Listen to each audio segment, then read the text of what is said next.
Hi, Harry Lippman. Welcome to Fast Politics. Hi, Molly Jong-Fast. Welcome to Talking Feds and another politics law mashup.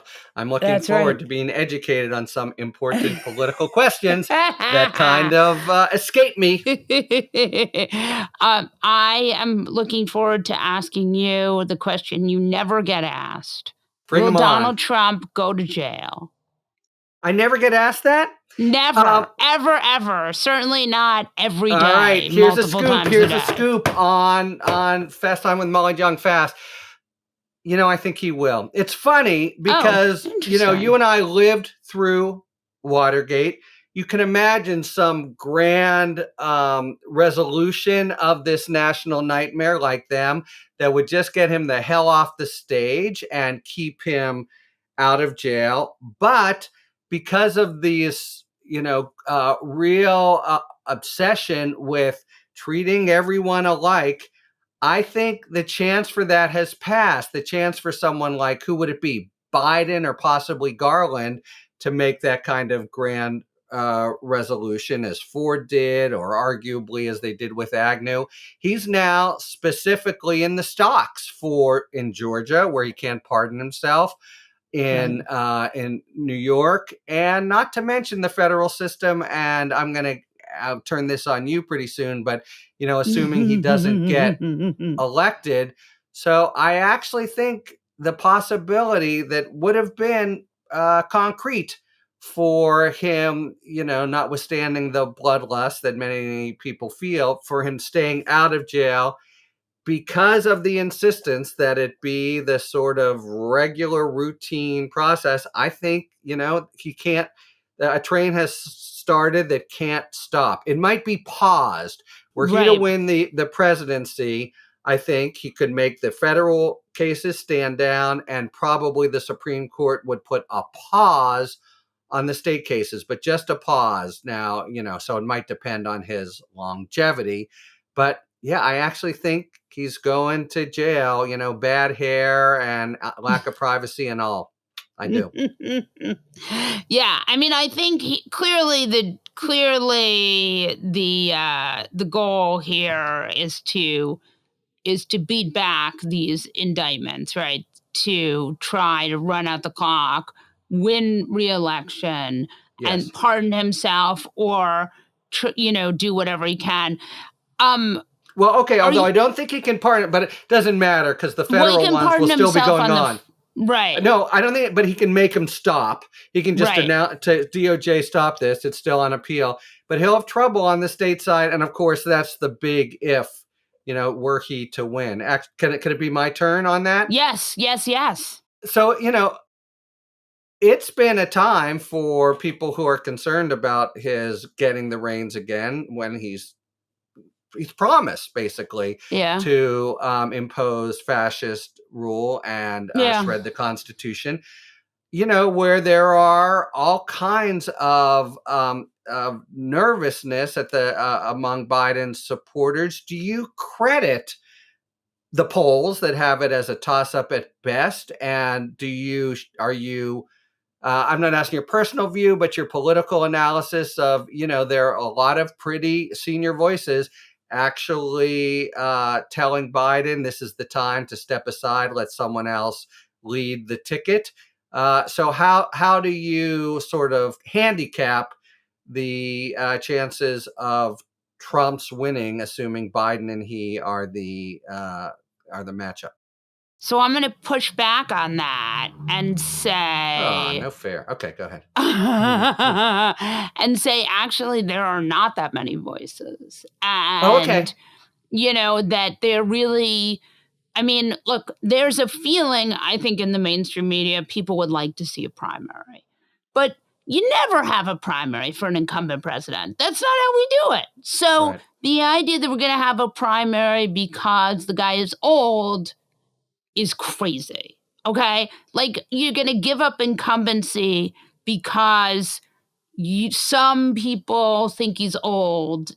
It's just nuts. So I would push back on that. And then I would say the fact that there has not been a serious primary, that the only person could be found to run against him is Dean, whatever his name is, from Puxatawny, Pennsylvania. No, actually, he's from Minnesota. But he's a rich guy, rich mediocre white guy who used to work in Gelato. I mean, look, I love Gelato. Who's got the don't get me wrong. Right. I mean, you Gelato fans, don't write in. Okay, right. This is in no way an indictment on Gelato. I mean, it's like what I eat every day. 80% of my diet is Gelato, but I'm here to tell you that guy is not a real serious political player, and he's been on this age thing forever. He tried to take down Nancy Pelosi. Ask him how well that went. Not that well. And I'm so glad to hear that. And I'll just add, there's objective indicia of how well, how strong his record is. Our current podcast is with Paul Krugman, Stephanie Rule, Dean Baker. The economic benchmarks are off the charts. Right. And also there's a history of incumbents in the year before looking kind of vulnerable. Obama, Reagan, they told Reagan he was too old to run. So, and I would say that, I don't think that this is a statement on Biden. The other thing is, Biden is in China. I would say, this is one of the worst times geopolitically in my lifetime, right? We have just horrible, horrible stuff going on in much of the world. And Biden is like this very normal white guy. He's old. More than normal. I don't know what you mean by normal, but he's steady. He's the generic D. And so when you look at this polling, the people who do the best in all of these polls is the generic D. So this is my question to you is if you were to think about people rallied behind him in the Democratic Party because he was the generic D. You didn't look at him and think this is, the most liberal or even the most sort of cerebral, merely the kind of most sort of, he hearkened back to another time when politicians were just sort of, kind of disappeared behind the job. And, part of what he ran on was this aggressive boringness, and I think it served him well. And I think it will serve him well again in 24. Yeah, you look at his bio. I mean, I think of him very much as a kitchen table Democrat with certain progressive strains. But you look at his bio and it feels like he came of age, 15 minutes before the 60s. And he's really the last of a previous generation of basically 50s gray suit figures. There's a lot to be said for that, especially in the foreign policy world. But I'm very, very, very, very relieved to hear your general analysis, so I don't have to. I just think to New Zealand. Look, he could still win. Anything could. Trump could still win. Anything could happen. But I just feel like there's a lot of anxiety. There's two parts, right? There's a mainstream media that wants to have a traditional run-up to a presidential campaign. A horse race, right? Right. Yeah. And I think some of that is because it's very boring to have the same two people running against each other again. Then I think part of it is that Trump juiced our numbers, all of us. Trump was the big media juicer, and he happened to destroy democracy, try very hard to destroy democracy while he was doing it. But so I think you can't underestimate in which, there's both anxiety and some wish fulfillment when it comes to Trump. People on the media side like the numbers. Do they like the fascism? I certainly hope not. But I think the numbers get a little addictive. All right. Your turn. So I want to ask you, as we're looking at, talk to me about, I want the TLDR on Georgia right now. Fannie Willis is sort of wrapping everybody up, right? She's kind of got these lower. So where do they go? Where does she go? How high does this go? Do you think this goes to Rudy? Do you think this goes to Trump? Explain. Yeah. I see this as basically a 6-person case right now. The 6 would be and sort of 4 level: Trump, Meadows and Giuliani, probably Eastman and Clark, and then David Schaefer, who's the most guilty of the Georgia electors. So let me tell you what I mean. She's given out these, flurry of plea deals, real sweetheart deals, non-custodial time deals. And there are the flurry of others to go, because the general calculation, given how she charged it, is it's a very, very expensive defense to make, over $500,000, maybe more. And they're looking at really serious charges. So obviously Trump is the jewel in the crown for her, and you don't offer a deal to him. Giuliani, I don't think you offer a deal, because he's very culpable, and especially in Georgia, he goes down and tells all kinds of horse shit about Georgia to Ross and Shay Freeman, or did I Right. get that? The Georgia Ruby Moss election and Shay workers. Freeman. Yeah. Thank you. And plus, he's a disaster witness. You couldn't use him for anything anyway. And then Mark Meadows, at this point, I think has nowhere to go with her. And so I think those three are really in the hot seat. And when it comes to it, very, very expensive defense. I think Giuliani's only sort of play is to try to get Trump to fund it as much as he can. Trump's going to give him, a fundraiser in Christmas. I don't see much more, but it's just a matter of time, I think, for those three. And the time will, push will come to shove when a new trial date is is set, which could happen as soon as December 1st. The judge is having a new hearing. I gotta say, I was perplexed that after being ready to go in a week and one trial for everybody, that Fani Willis said 2 days ago, it's going to take till 2025, among other things. That takes the immediate pressure off, if that's the stance she holds to. Others think that that's possible, but it hasn't been her so far. Anyway, to me, the important triggering event will be setting of a trial, same as it was for Chesbrough and Powell that got those others started.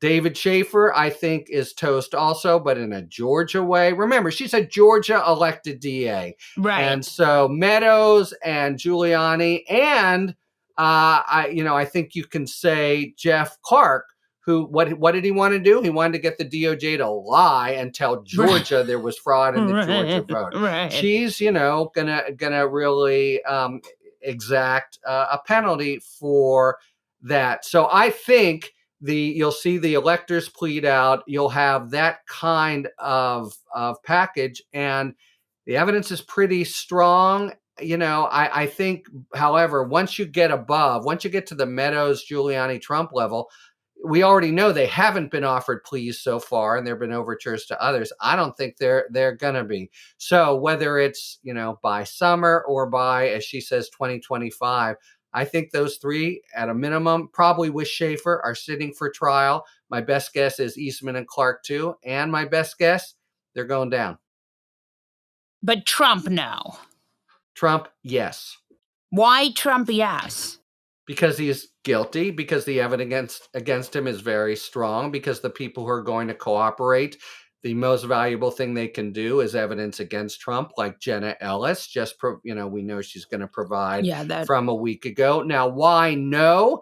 Because it's Georgia, the purplest of states, and the hope will be for some jury nullification person, pro-Trump person, to have a hung jury. I think an acquittal's out of the question. I think she'd probably retry it. So with the caveat, the asterisk, that if he becomes president, he's going to start an investigation against her. There are ways that, bets could be off. But yeah, I think he will go down, Molly, before, more assuredly than the others, because he is the number one target here. You can imagine a state of affairs where Meadows pleads and testifies against Trump. You cannot imagine the reverse. So right, that makes sense. Yeah. Meadows has been sort of walking this line where he's kind of gives just enough, but not enough to be helpful everywhere except in Georgia. Can you Yeah, explain that? he's got the best lawyers in the whole game here, Yeah. both his regular and he's got the guy who does the writing, and it's just tops. And they've been pretty adroit so far, got him out of the hot water with Congress. That was quite a feat. Got him out of the hot water with Smith in the January 6th case. He's not even a co-conspirator. He's not one of the six. He testifies, but not with any kind of deal. That was quite a feat, I thought, also. And then he plays a big gambit of trying to get removal in Fulton County. Here's where I think he's going to hit the brick wall. And at that point, I think he cannot, in this slalom course he's running, make this last gate, and he's going to sprawl badly. But I think Fulton County is where he comes to an end. And again, he at that point, might well want to plead, but I don't think they're giving, for a guy of his culpability, they're going to be giving out, these sort of non-custodial sentences as they've given to the other the crackpot lawyers, as Mike Pence probably put it. You've written a lot about the GOP, many dwarves phenomenon. Why are they all trying to ride the Trumpism wave? What's wrong? And I mean it rhetorically, not sarcastic. I mean it seriously. What's wrong with the Republican Party in that sense? And is it clear to you that nobody, Nikki Haley, but nobody has any shot at the nomination other than Donald Trump, come hell or high water? Yeah, you know what's interesting about this phenomenon is I really did think I was talking to Morning Joe this morning. I was talking to Joe and Mika about this, where if Republicans wanted to, Nikki Haley, and again, this is in no way an endorsement of Nikki Haley. I No, don't no, no. agree with her. You're an But analyst. Yeah. but Nikki Haley really could, all this polling, which, is so fraught, like people like her. She seems electable. There's a case to be made for her electability. And yet this Republican Party cannot for the life of themselves shake themselves from Donald Trump. And they know that Trump has an irretractable hold on the base. And so Yeah. they can't do anything. So I mean, if Trump, if tomorrow every Republican donor, the sort of very big, the big donors, and all the Jeff Rose, all those people went and said we are going to support Nikki Haley. This is it. If the sort of top down and the RNC chair, all the people who have never been brave ever and who have continually supported and enabled Trump and Trumpism, if those people all said tomorrow we are getting behind Nikki Haley, I still don't think that the base would go along with it. And I still think they would have no chance. And they would their whole anxiety here with these Republican, the sort of Republican elites is that they cannot get the base away from Donald Trump, which, okay, my question is, in 4 years or even in 2 years, do you guys think Donald Trump is going away? Because I do not. I mean, these people, I don't think if he loses, he says, okay, obviously I've had a few shots at this, I'm done. I think this guy drags the whole party to zero. And I think that I just don't see a world in which these people keep sort of thinking that Trump is going to magically go away, and I just don't. I don't see that happening. It feels so true, just as my layperson view from, starting in Access Hollywood. Well, that's it. And definitely at Right. January 6th. That's it. And shit, here we are. So 50 years ago, last month, your mother, Erica Jong, she Yes. published Fear of Flying. How Yes. has that novel and her kind of incandescent success, at least then with it, shaped your life? Well, I mean, that is, again, an unknowable question, but certainly I've had a lot of advantages because of my Yeah. mother's success. I mean, the book was written It was written it was published in 1973. 50 years ago, right? Yeah, 73. the Yeah. year that that Roe was passed. So I was not born until 1978. So I was -5.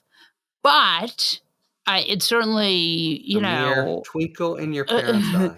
yes, it certainly did. My mother was actually married to someone else in 1973, but I do think, it changes the calculus of your life in innumerable ways. I had tons of advantages that I would not have had. But there's a And downside. No, my mom was modestly famous. She was a lawyer and a successful one and a pioneer. And, among other things, it made the question of my becoming a lawyer both on everyone's lips and also made it feel like I wouldn't really match that success. And, I mean, it's a complicated psychological situation having such a successful mom, no? I mean, I mean, it's still better than living in, a war zone and having to, I mean, there's a lot of real adversity in this world. Yeah. But yes, I mean, for sure, it created complicated dynamics in my life. But I don't think of myself as, I really was so lucky and had a lot. I mean, I Was it just fun? feel Was it fun being a I kid mean, with a, it wasn't that fun because my family was my mom was an alcoholic, and Mhm. our lives were very fraught. But it was fun in the fact that, like, I got to do a lot of like, I got to go to a lot of places and see a lot Yeah, of things, but it was a very lonely and sad childhood. I mean, I was an only child, and my yeah. mom was terrified of being a mother because she felt that it had destroyed her mother's life. So there were all sorts of weird things that that caused her a lot of suffering. She also was a deeply tormented person who was wildly unhappy. It's funny because it's like So funny. her, So many artists and writers. It's a yeah, shame. It's what I almost. It was my childhood ambition, but as my wife, it's just wow. It's in reality, man. It's a tough world yeah. for I artists. mean, Yeah. I don't know. I mean, is it a tough world? I think we're very, fucking No, I think lucky. genuine But artists and writers have it tough, yeah. is what I'm But saying, she or was they're very often miserable. unhappy. Yeah. Yes. Yes. Hey, can we do this next month? This is fun. Yes. Yes. All right. Yes. Thank you. Thanks for tuning in.